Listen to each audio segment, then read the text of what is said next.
amigas y amigos de Sinvergüenza? Yo soy Shoshana Turquía y seguimos celebrando el orgullo de la diversidad, el pride, el amor, el buen ondeo. Y para eso he traído una invitada genial, divertidísima, que desde el minuto cero que nos conocimos, nuestras sonrisas nos identificamos, a la genial y única Montserrat Pueblita, que así como la ven de sonriente, es la directora del Centro de Recursos de Gensler, que es el despacho de arquitectura más importante de todo el país y del mundo.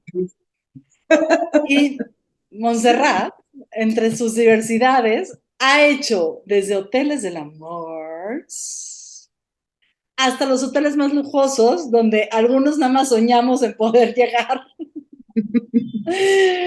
Una amante del diseño, y la verdad es que me encanta celebrar el orgullo contigo, Montserrat. ¿Cómo estás? Muchas gracias, muy feliz de estar aquí, muy honrada, muchas gracias por este tiempo, este espacio. Efectivamente nos reconocimos con nuestras sonrisas, totalmente cierto, totalmente cierto. A ver, ¿qué tiene que ver la arquitectura, el diseño de interiores, esta parte muy corporativa, con el orgullo, con el pride? ¿Cómo se conectan estos dos universos?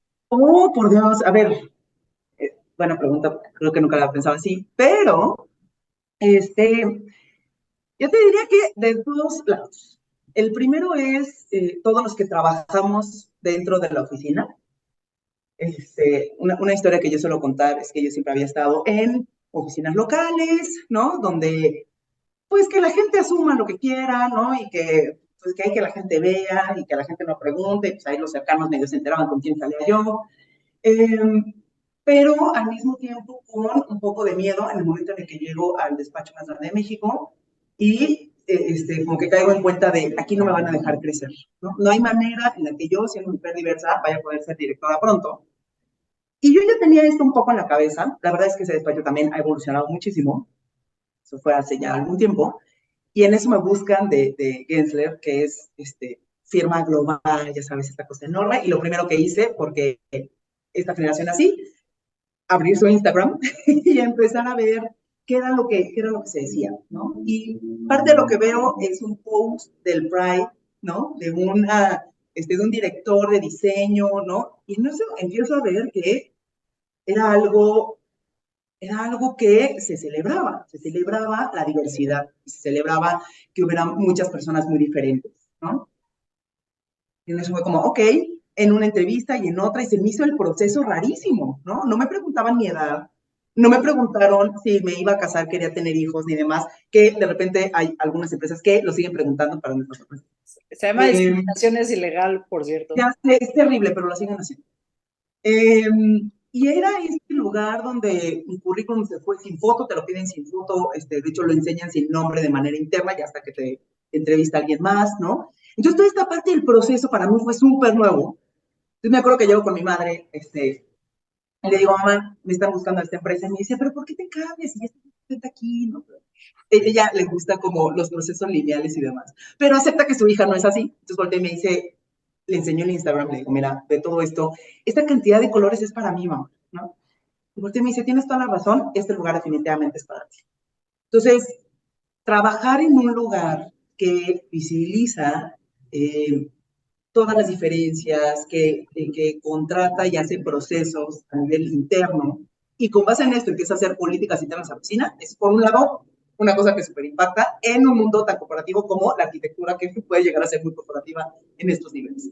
Y por el otro lado es el cómo terminas diseñando, ¿no? Muchas veces, y sabemos que hay varios ejemplos como que los espacios están diseñados muchas veces para hombre, blanco, cisgénero, ¿no? Y entonces, por ejemplo, en muchísimos lugares las mujeres nos morimos de frío, ¿no? Porque la temperatura está dada para un hombre. Y esas cosas súper, que pareciera que son nimiedades, pero no lo son. A nosotros lo tomamos así, lo tomamos como una oportunidad de, y ahora cómo tendríamos que diseñar. Entonces, toda la parte de diversidad, equidad e inclusión es hacia lo interno, en cosas que deben de pasar hacia la oficina, pero también hacia lo externo en cómo tendremos que diseñar en una parte de diseño universal, diseño inclusivo, ¿no? Cómo tendrían que ser las estaciones de trabajo, los centros comerciales, porque nosotros en la oficina hacemos de todo menos residencia unifamiliar. O sea, si alguien llega y me dice, hazme en mi casa, yo no soy ese despacho, pero todos los otros tipos de proyectos sí hacemos. Entonces, todos tienen un impacto para una cantidad de personas como muy diversas y muy abiertas. Entonces, por eso es importante tener claro y cómo afecta en esta parte de la sociedad. Vámonos un espacito más atrás, desde tu Ajá. perspectiva de arquitecta, ¿cómo los espacios que habitamos nos afectan en lo personal y en lo individual? Uf, ok. Que pareciera que no, los espacios bonitos son para ciertos sectores de la población, pero ¿cuál es el impacto real, lo que sí se mide, lo que sí se ve? A ver, yo creo que de todos los ejemplos te podría dar un ejemplo que suelo dar un poco común, que es, ¿qué pasa con todas estas áreas en los espacios de retail, como restaurantes o cafés o un banco o ¿sabes? Un lugar donde se venden cosas, ¿no? Un producto, un servicio. ¿Qué pasa con las personas que trabajan en ese lugar?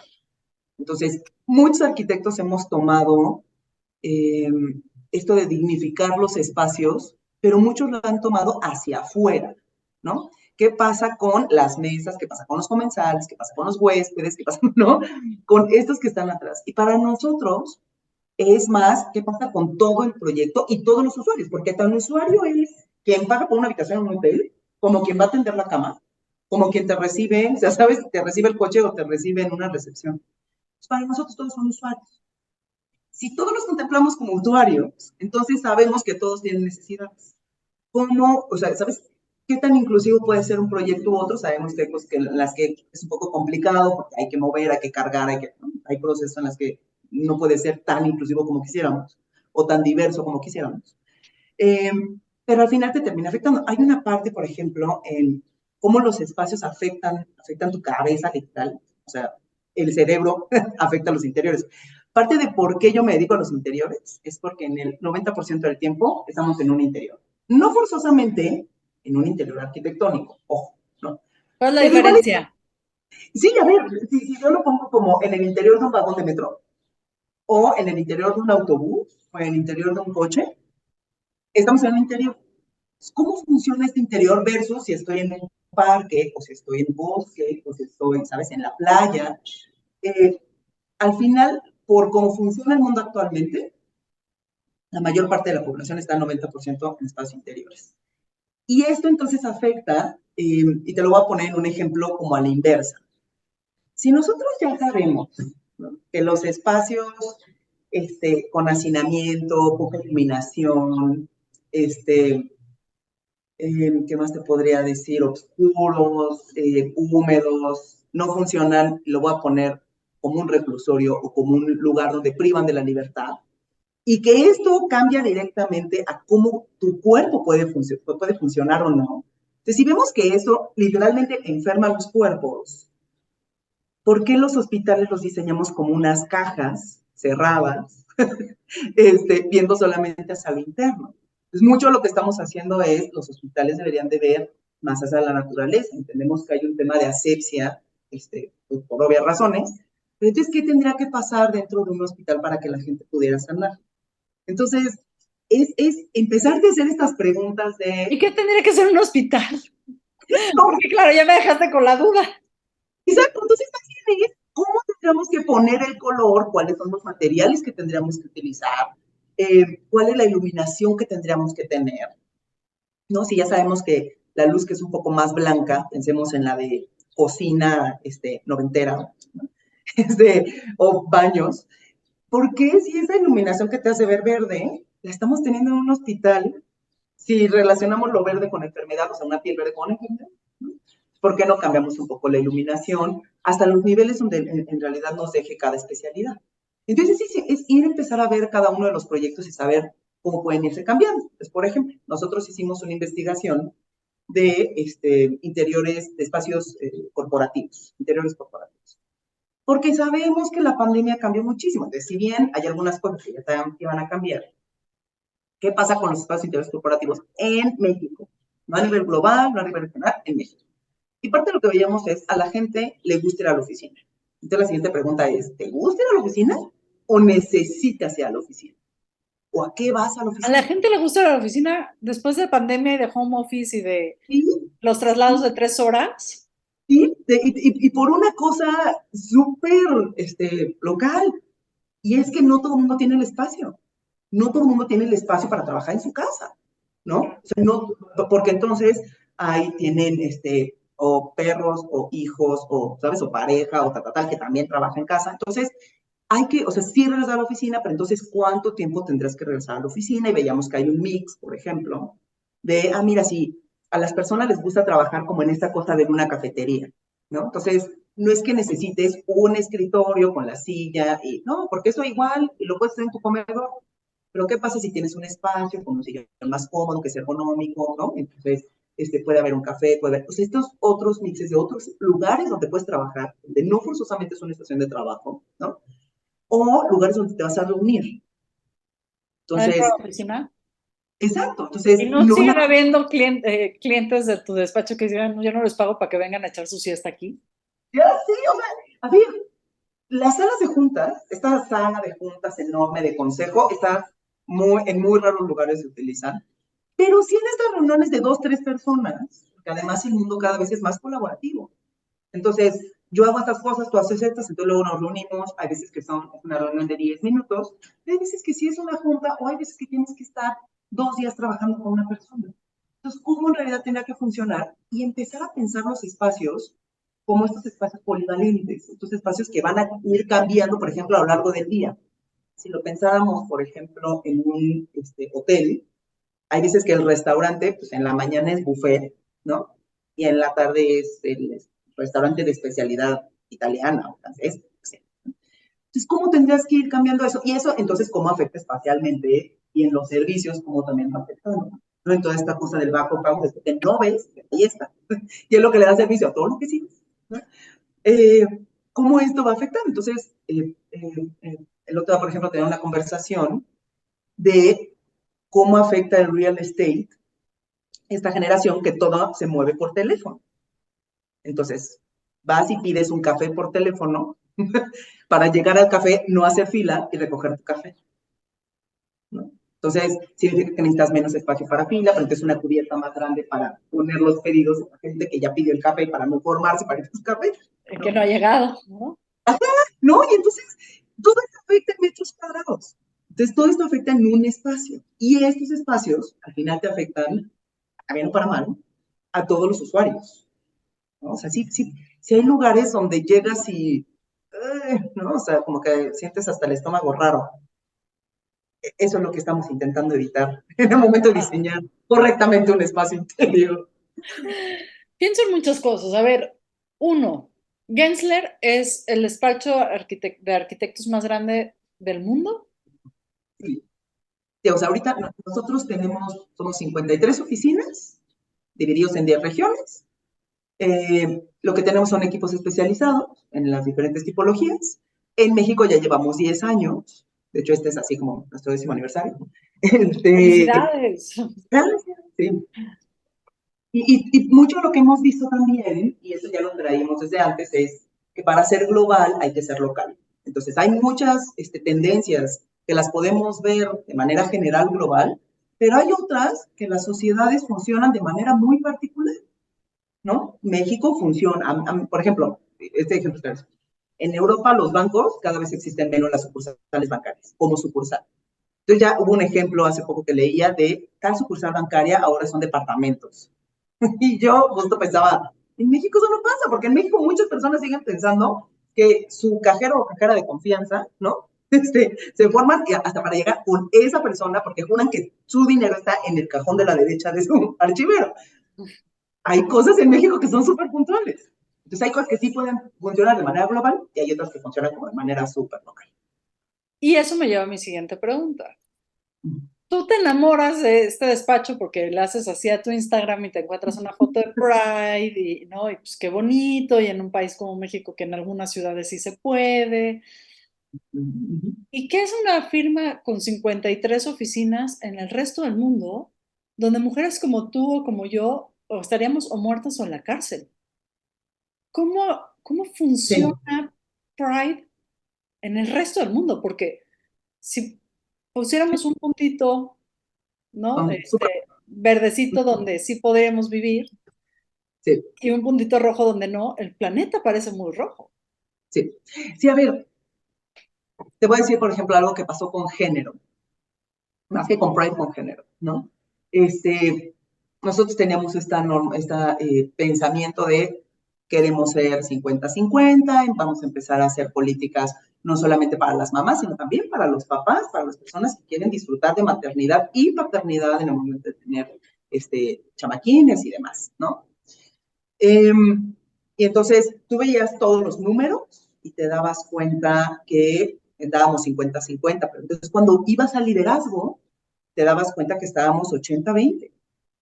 Entonces, los principals, bueno, hubo dos principals, las dos directoras de Costa Rica, en un principals meeting, que era así, o sea, la creme de la oficina, eh, levantan la mano y dicen, oigan, fíjense que estamos viendo que está pasando tal, ¿no? ¿Qué vamos a hacer?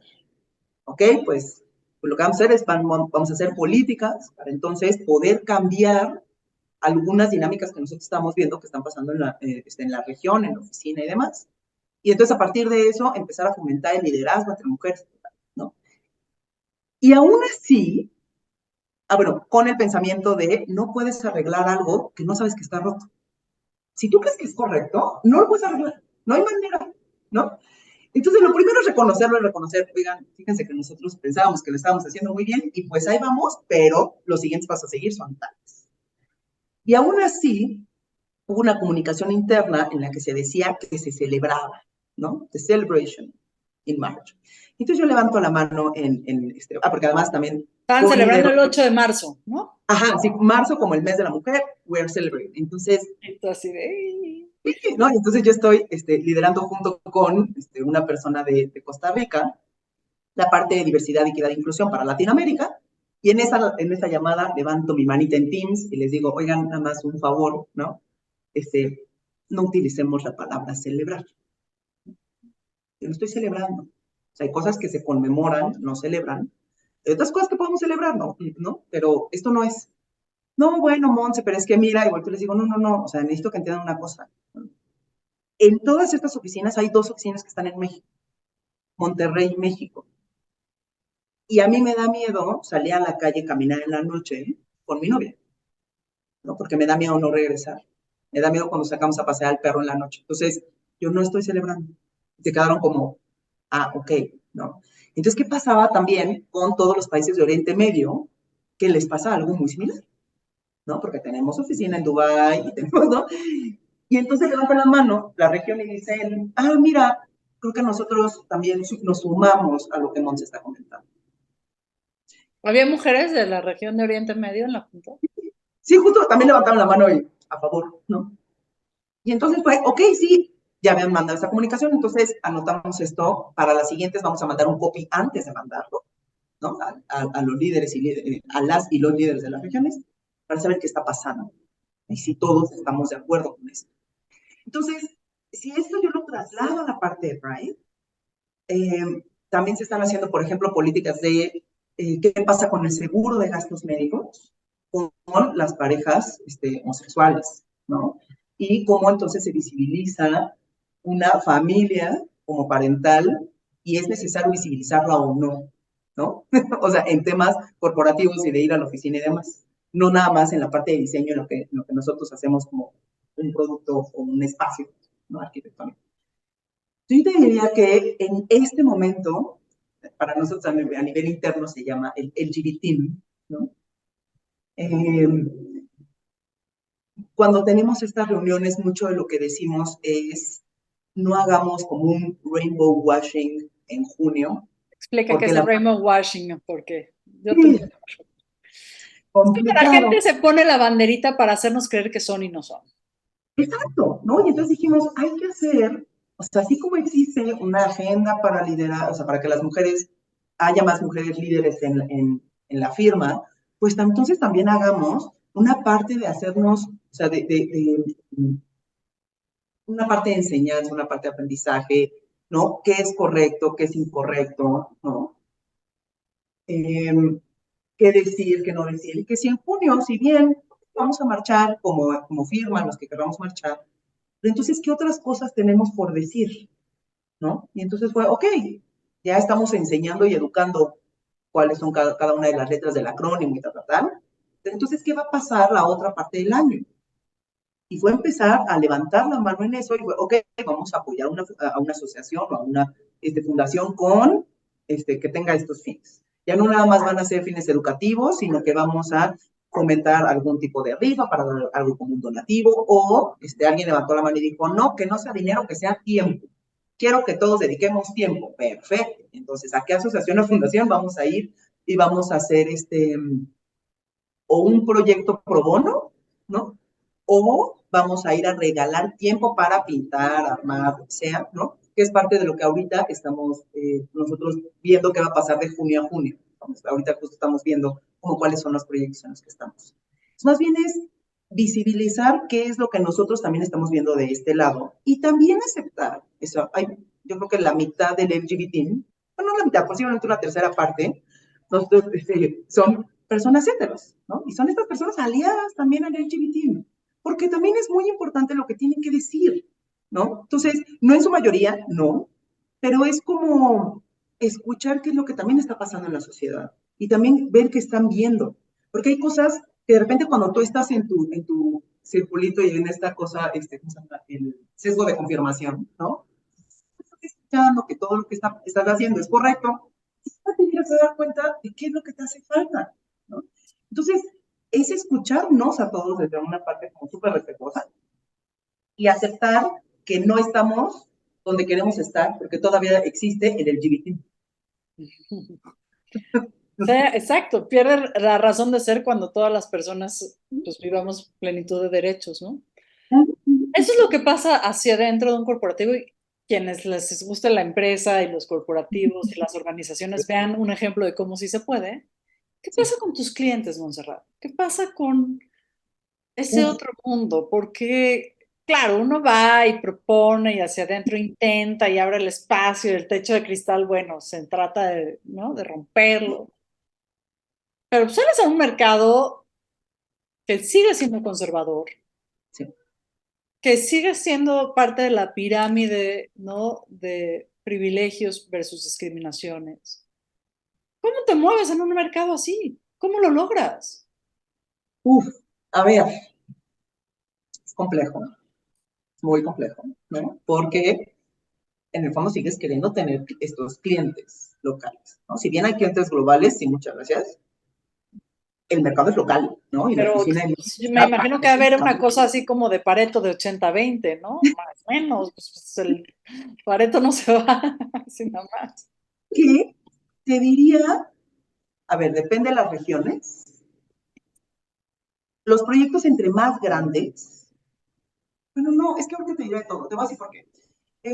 Vamos a pensar en un proyecto de usos mixtos donde está un centro comercial. ¿Usos mixtos qué significa? Usos mixtos significa cuando hay muchas cosas pasando en un edificio. Entonces pensemos en este tipo de edificios que tiene un centro comercial, pero una torre corporativa, pero tiene un hotel, una parte de residencia, y no, o sea que existen muchas cosas en un edificio. Eso. Ok. Entonces, muchas desarrolladoras, directores o directoras de estas desarrolladoras o de una fibra o de unos, ¿no? O sea, que al final terminan siendo nuestros clientes.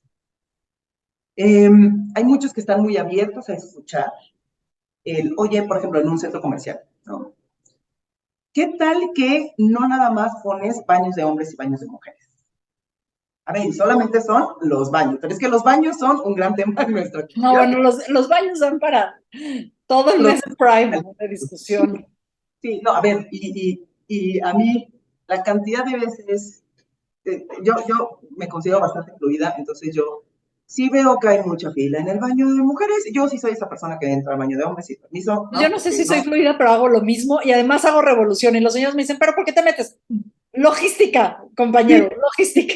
exacto. O sea, son estas cosas que dices, pero ¿por qué? ¿Por qué? ¿Por qué nos quedamos con el número mínimo que nos pide el Reglamento de Construcciones de la Ciudad de México? Que nos dice más o menos, dependiendo de la cantidad de usuarios, cuántos baños, o sea, WCs, lavabos y mi hijito los debes de tener. ¿Por qué no pensamos un poquito más allá que las mujeres se tardan un poco más de tiempo por logística, ¿no? Entonces, pues pon un poco más de cabinas, ¿no? Pero bueno, ya que no llegamos a ese entendimiento, la cantidad de veces que me han sacado del baño, dicho señor, señor o señora, sálense del baño, ¿no? O sea, son muchos en mi haber. Pero entonces es empezar a sumar desde acciones que pareciera que son pequeñas, pero en el usuario final sí impactan, como poder tener un baño neutro o baño familiar, donde nada más pones, aquí usted puede entrar si lo necesita. Ya tenga usted, sea débil visual, ¿no? Tenga Lo que tema de sea. movilidad, ¿no? Sí, Si tienes ganas de hacer pipí, entra al baño. Sí. entra, ¿no? Está vacío, vaya usted.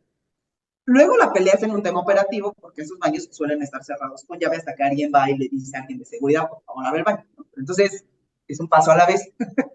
Tener, abogar por el espacio, que se haga el espacio, y luego a nivel operativo, que siempre está abierto, ¿no? Okay. Y mucho también tiene que ver cuando de repente es como, no, no se necesita. Yo soy esa persona, la verdad, y en la oficina hemos visto que es algo que puede llegar a funcionar, no con todos los clientes al final. La cantidad de población que se salen de estas dos cajitas o de esta cajita que es la que más vemos, ¿no? Y decir, la diversidad es todo esto. Y también para ellos deberías estar diseñando, ¿no? Mucho, por ejemplo, tiene que ver cómo llegan las personas a los espacios. En hotelería, que he hecho bastante hotelería, mi corazón es muy hotelero. Es Hay un corazón de segmento, condominio. bueno, no, calla, calla. Todavía no polemorosa, pero ese corazón sí. Eh, Parte de lo que decimos en la oficina es, ¿qué pasa con estos espacios que están lejos? Pensemos en un hotel o, más o menos como para poner un ejemplo, o en Punta Mita o en Los Cabos, ¿no? Que las distancias son largas. Y tú vas en un coche o en un vehículo automotor y llevas 10 minutos y te faltan otros 10 minutos, pero pues en carretera 10 minutos es un montón. Y ves a una persona caminando ahí, random en la carretera. Y mi pregunta desde hace mucho tiempo es, ¿de dónde viene? ¿Cuánto tiempo lleva caminando? ¿A dónde va? ¿Y cuánto tiempo? Esa es la primera pregunta. Y la segunda es, ¿por qué nadie pensó que esta persona iba a necesitar moverse? ¿Por qué no hay una ciclovía? ¿Por qué no hay una banqueta? ¿Por qué no hay un camioncito que lleve un techito, ¿no? Porque además lugares calientes. ¿Por qué no estamos pensando en esos espacios? Cuando hablo de dignificar los espacios, también tiene que ver qué pasa con del punto A al punto B, no nada más cuando llegas al punto. Y entonces ahí es donde empezamos a hacer ese otro tipo de políticas, que son en inglés se llaman ESG, en español es las políticas medioambientales, sociales, gubernamentales. Entonces, si nosotros todo lo que creáramos, no importa qué, ¿no? Todas las creaciones, las pensáramos desde un lugar medioambiental, social, gubernamental, sabríamos que para este tipo de proyectos, entonces necesitas llegar con el gobierno del Estado y decirle, estimado Estado, fíjate que vas a tener un hotel en tal lugar de tantas habitaciones, más o menos la plantilla laboral van a ser tantas personas y se van a necesitar mover. ¿Qué te parece si pones una ciclovía o si pones o si no? Y entonces ir ideando estas políticas para los proyectos. Y eso se tiene que hacer de manera muy puntual. ¿Qué es necesario? Claro que es necesario. Es necesario porque así nos necesitan todas las personas que lleguen o habiten en los espacios. ¿Y se Entonces, logra? eso también estamos haciendo. ¿Y se logra? Sí se logra. A veces se logra. La verdad te diría que mucho tiene también que ver con el empuje que trae el propio cliente. Sabes que el cliente es como, o sea, me ha tocado trabajar con clientes que yo creo que fue el primer proyecto que me hizo analizar qué pasaba con esto que no veíamos, ¿no? Y ahora tengo así una agenda propia que al equipo y todos lo estamos buscando, que es poder fotografiar. Cuando tú sacas las fotos, por ejemplo, un hotel, siempre sacan las fotos de la recepción, las habitaciones, ¿no? La Los, alberquita. la alberquita, ¿no? La vista al mar. ¿Por qué nunca le hemos sacado fotos a un Taco House? Porque sí, son horribles. O sea, toda la parte de atrás, la parte operativa, siempre terminan siendo que dice, pero ¿en qué momento? ¿No? Si nosotros estamos identificando espacios, ¿qué les parece si dentro de este estudio fotográfico también tuviéramos todo lo que está pasando atrás? Y así como concursamos la habitación, concursamos con toda la parte operativa. Ese fue el proyecto que a mí me tocó analizar, porque este cliente sí pensaba, esto fue hace algún ayer, bueno, pero es que ellos nada más llegan a trabajar, ¿no? Hay personas que están pagando por estar ahí. O sea, cuando te encuentras con esos clientes, es muy complicado conversar, ¿no? Y ahí más bien le puedes llegar, yo siento, es algo muy personal, puedes llegar más bien con una parte económica de cuál es la derrama económica de esta parte, de todos los usuarios que no son esta cajita, sino de todas estas otras cajitas de usuarios, cuál es esta parte económica. Complicado si ya tiene una forma de pensar tan conservadora, pero yo te diría que en este momento cada vez son más las personas que más bien su duda es cómo me abro a la diversidad sin hundirme y que entonces el pensamiento es, y entonces ahí es donde vas de la mano con el cliente y le dices, no, no te preocupes, todo va a estar bien, ¿no? Hay veces que el temor es que si yo me vuelvo diverso, solamente, o sea, porque además es esta cosa, particularmente con los LGBTIQ y todas las demás, ¿no? Eh, pero pareciera que es que entonces esto se va a volver una cosa descontrolada, ¿no? No nos Fiestas. reproducimos como hongos, se los prometemos. Entonces son esas cosas que no te preocupes, ¿no? Eh, irle llevando de la mano también con mucha educación, ¿no? O sea, con mucho, mira, estos son los aprendizajes, ¿qué te parece si te siento con una persona de cada uno de los acrónimos, ¿no? L, G, B, T, I. Y ves que también pagan impuestos, ¿no? Se sientan en una silla, van a trabajar, van al súper, van a la tintorería, ¿sabes? Son personas, tú, yo, nosotros, diversos, como también existen en el mundo hetero, ¿no? Entonces es también irles quitando eso, un poco este miedo a abrirse a lo que es diferente y no conocen, ¿no? Creo que a mí, como más me ha impactado, o como más yo lo veo, yo lo he comentado en varias ocasiones, que soy una persona diversa, pero al mismo tiempo en mi forma de relacionarme y en mi manera de relacionarme es súper heteronormal, ¿no? O sea, tú ves a mis amistades y yo, si no voy a la boda, voy, ¿sabes? A la presentación, entonces el bebé, y entonces... Y la mayoría de mis amistades son así, ¿no? Pues son estos matrimonios que además llevan desde la prepa, ¿no? Desde hace 10 años. Heteronorma en toda su expresión. Y no porque sea buena o mala, sino que es. Así es, ¿no? Y entonces empiezo a salir con la persona con la que ahora salgo y yo decía, esto nunca va a funcionar. O sea, esta persona vive en un arcoíris. O sea, no conoce, no conoce, ¿no? Dije, esto nunca va a funcionar. Y al final, lo que es lindo ha sido yo entrar un poco más en esta diversidad que la verdad yo le tenía también, y ahí es donde descubres que todos tenemos esto, ¿no? Yo también estaba juzgando algo que no estaba conociendo.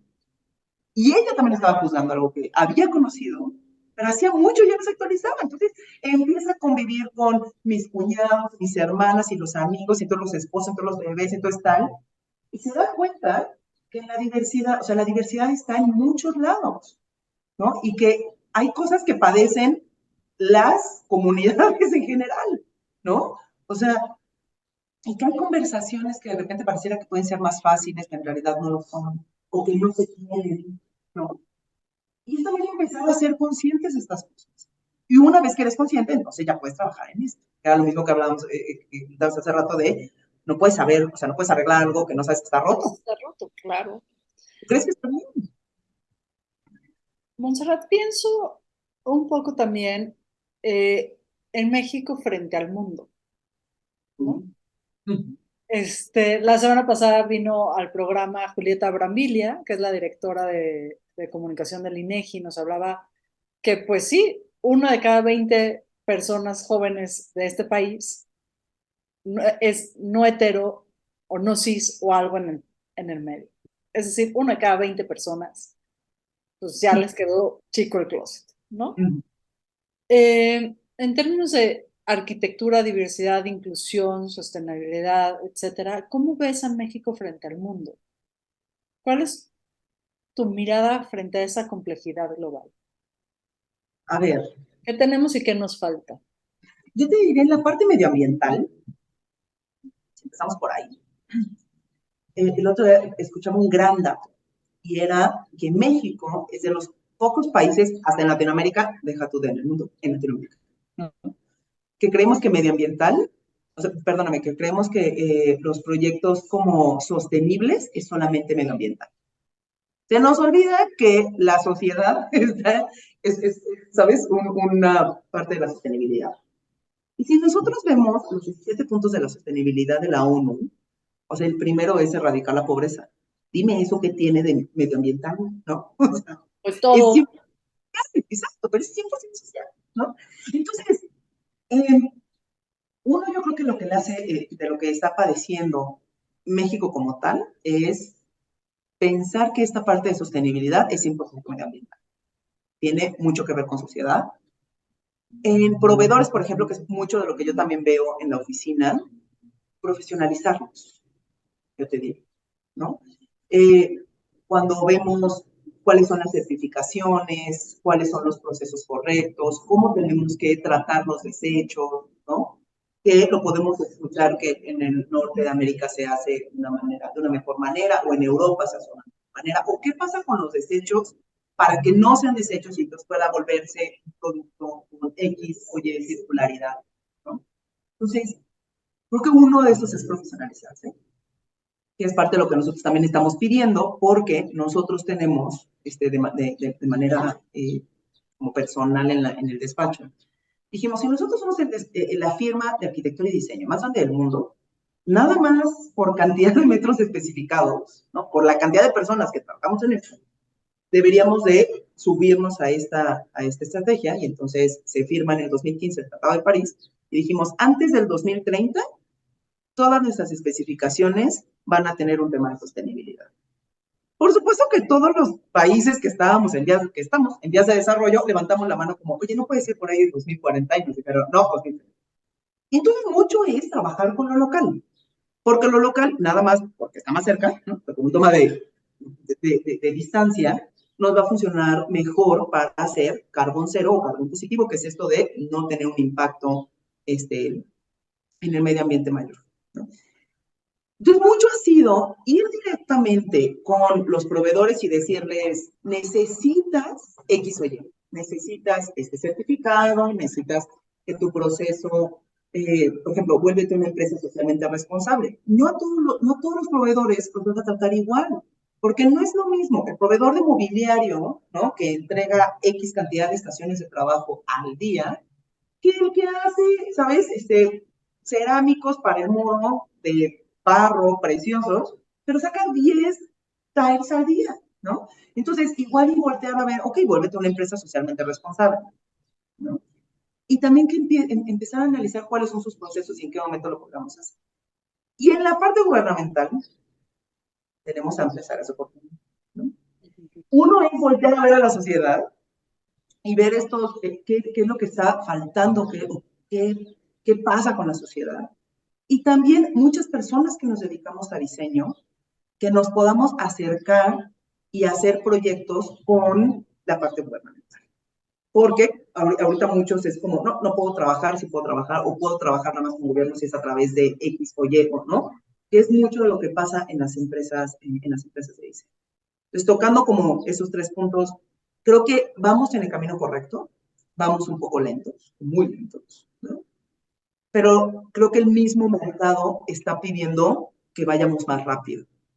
Entonces, cuando tu cliente ya te pide, o sea, igual y tú quieres ir lento, pero si tu cliente te dice no te puedo comprar si no te certificas, pues lo que termina pasando es que te certificas.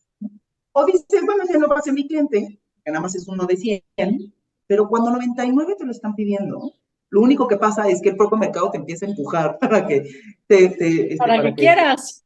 Exacto, ¿no? Yo creo que sí quieres, ¿no? En el fondo. Entonces, mucho yo creo que vamos en el camino correcto. Sabemos qué es lo que necesitamos que pase.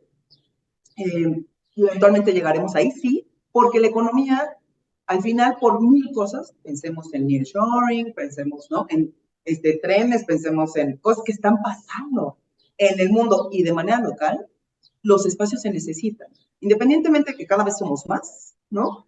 y cada vez utilizamos los espacios de manera diferente o diversa, tal, ¿no? Cada vez va a ser más necesario. Entonces, yo le tengo mucha fe a México, porque además somos una sociedad que aprende, ¿no? Y bueno, y de repente aprendemos y damos luego 2 pasos para atrás y otra vez un paso para adelante, ¿no? Y entonces ahí andamos bailando, pero somos una sociedad que somos como colaborativa, ¿no? Tenemos muchísimas cosas, por ejemplo, el tema de diseño, o sea, desde que fue el boom del diseño industrial en México, que cada vez vemos más cosas hechas en México, diseñadas en México y demás. Ahí de lo que también estamos diciendo es, somos súper creativos y tenemos cosas para dar allá afuera. O sea, todo el diseño que tenemos aquí, que puede llegar a exportarse, uf, o sea, la cantidad de diseñadores y diseñadoras mexicanas que han expuesto en el MoMA de Nueva York, confirman mi teoría. ¿Por qué Porque no además, nos vemos en México, Monse? ¿Por qué hay esta cosa como de como doble que se va, discurso? a ver, yo creo que mucho tiene que ver con qué es lo que está pasando en México. Hay procesos artesanales que hacen que el costo de estas cosas que están haciendo diseñadores y diseñadoras en México pudiera costar lo mismo que algo que está hecho en Italia o en Estados Unidos o en Europa, pongamos, ni siquiera en Italia. Y entonces de repente nos vamos con, bueno, es que si entre algo mexicano y algo que está hecho en bla bla país, ¿no? Pues prefiero el de bla bla país. Creo que durante muchos años ese fue el pensamiento. Cada vez esta generación vemos más hacia México y eso lo que va a hacer o lo que está haciendo es que cada vez lo veamos más en tiendas de diseño mexicano, o sea, diseño como diferente, no forzosamente un diseño más este, contemporáneo, ¿no? Y que nos dé gusto tener este diseño contemporáneo en casa. Porque también el diseño, algo que le ha pasado, vamos a pensar en una artesanía súper sofisticada, que no forzosamente eso es algo económico, para nada, ¿no? O sea, son piezas de museo. Colección. Ujú. Exacto, ¿no? No en tu casa, pero una silla de madera local diseñada por alguien aquí, ¿no? Esa te da gusto tener en tu casa. Entonces, creo que mucho de lo que ha estado pasando es, no, a esta generación, es, no forzosamente porque esté en otro país, tiene mejor diseño o mejor calidad, ¿no? Cada vez se empieza a ver más. El tema es que todavía está en este nicho para, digamos, no tan accesible en una parte económica, ¿no? Porque mucho sigue siendo artesanal. Entonces, ni siquiera creo que sea como, sí, los diseñadores y diseñadoras mexicanas quieren que sea caro, no, pero los mismos procesos que utilizan para sus diseños son artesanales. Y al ser artesanales, terminan subiendo un poco. Entonces, creo que parte de lo que está pasando y seguirá pasando es un poco industrializar estos procesos para que los diseños mexicanos se puedan industrializar sus diseños y entonces el precio pueda ser más accesible y entonces cada vez más personas puedan tener productos mexicanos en lugares cercanos a ellos. Se va a lograr. Tú y yo compartimos la esperanza. Total, yo estoy convencida de que eso va a terminar pasando. Total. Oye, Monse, se me está acabando el tiempo y se me fue como agua, Oh, sí. pero pues no te puedo dejar ir sin que contestes la pregunta clave de este programa. Pues, ajá. Montserrat Pueblita, ¿cuál ha sido tu acto más sinvergüenza? Mi acto más sinvergüenza, este, yo creo que esta cosa de resistir para existir. Y pondré un ejemplo. Siempre me he considerado, siempre me ha gustado tener esta cosa como diferente en el mundo en el que yo estaba. Hace 10 minutos comentaba que vivo en la heteronorma 100%. Entonces, ser una mujer rebelde, que se pudiera ver rebelde, pero en realidad no, que soy igual que todas las mujeres, sí que mi mundillo, o muy similar, pero al mismo tiempo estar cómoda con mi incomodidad, yo creo que eso sería mi acto más importante, ¿no? Entonces yo siento que alguna vez escuché a un pediatra decir que todos los niños deberían de tener un poco de hambre y un poco de frío, ¿no? Y que está bien para ser un poco más tolerantes. Y el día que lo escuché me pareció una genialidad. Entonces, creo que un poco de hambre y un poco de frío ayudan y estar de repente un poco incómodos, ayuda a tener como un activismo de uno en uno, que es parte del activismo que yo siento que yo hago, ¿no? O sea, yo no voy y doy una super charla en lugares grandes, ¿no? Yo más bien es en mi alrededor, decir lo que pienso y decirlo desde una manera empática y amorosa, pensando que no todo el mundo tiene por qué saber la diversidad en la que yo vivo, ¿no? Y entonces, educando de uno a uno, ese yo creo que sería mi acto más sinvergüenza. Pues ahí está, Montserrat. Vean su Instagram, es una locura bellísima, bellísima, llena de color, los puntos de fuga. Yo decía, me encantaría tener así, poder proyectar imágenes, pero pues como estamos en todas las plataformas, incluso para las que no tienen video, como Spotify, estamos en Apple Podcast, estamos en Amazon Music, y también los que tienen videos como YouTube, Facebook, Dailymotion, pues era difícil, pero sí, dense una paseadita por las redes de Montserrat Pueblita, son una joya. Gracias. Te agradezco muchísimo que te des tiempo, ya sé que dejar el diseño, el despacho, todo lo que tienes atrás para echarte una hora de platicadita en Sinvergüenza no es tan sencillo, y agradezco muchísimo tu generosidad, y pues que sigamos celebrando el amor, la diversidad y las posibilidades, ¿no? Y pues, con amor. Claro que sí.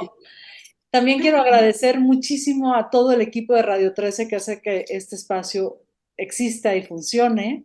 A Eric King y a Miguel Carlos, mis productores, que son lo máximo, les amo, ¿no? Y siempre hacen que este programa se vea y suene bien.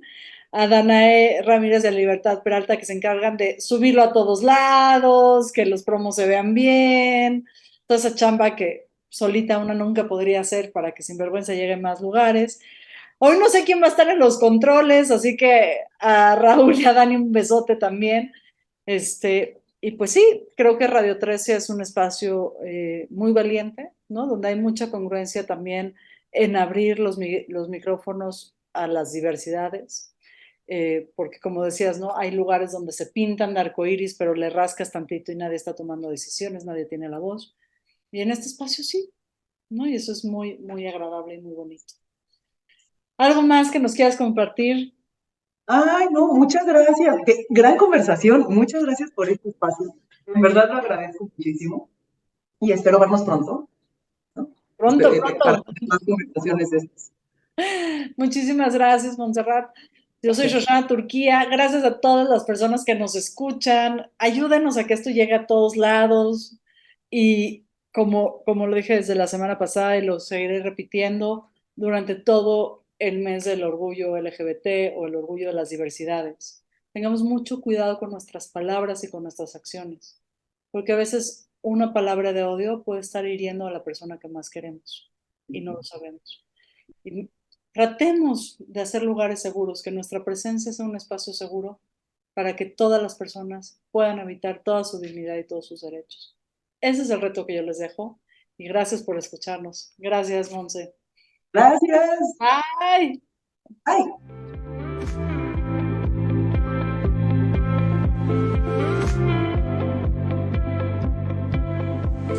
Desde cualquier dispositivo y en cualquier plataforma, recibe las notificaciones de Radio 13 Digital. Venos y escúchanos en Facebook, YouTube y Dailymotion de Radio 13 Digital. Dale me gusta a nuestro perfil, síganos y activa las notificaciones de las publicaciones y video para que te lleguen las alertas de los programas que están al aire.